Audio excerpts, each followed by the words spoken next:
Hello everyone, welcome back to day 8 of my 30 days series. এয়া ৰাতিপুৱাই আজি আহিছোঁ আমি CSIR নিষ্টলে। হাই আজি আমি আহি গ'লোঁ কেইলে ৰিপৰ্ট দিবৰ কাৰণে। আজি আমাৰ বহুত নটি ঘটি হৈছে ৰাতি বহুত কষ্ট।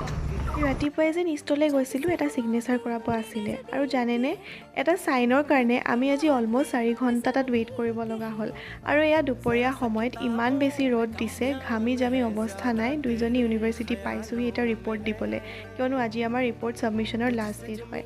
সকলোখিনি অফিচিয়েল ফৰ্মেলিটি শেষ কৰি এতিয়া আহিলোঁ আমি সুকন্যাক লগ কৰিবলৈ।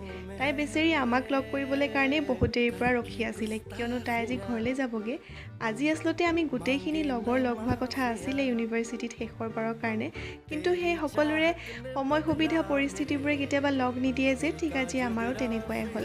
এফালে তাহাঁতক বাই কৈ আমিও এতিয়া ওলাই দিলোঁ ঘৰলৈ বুলি। এই 2 বছৰে ইউনিভাৰ্চিটিখনে মোক বহুত কিবা কিবি দিলে, তাৰ কাৰণে মই সদায় গ্ৰেটফুল আৰু সকলোকে আকৌ এনেকৈ লগ পোৱাৰ আশাৰে আজিলৈ আহিছোঁ। তেনেহ'লে বাই বাই।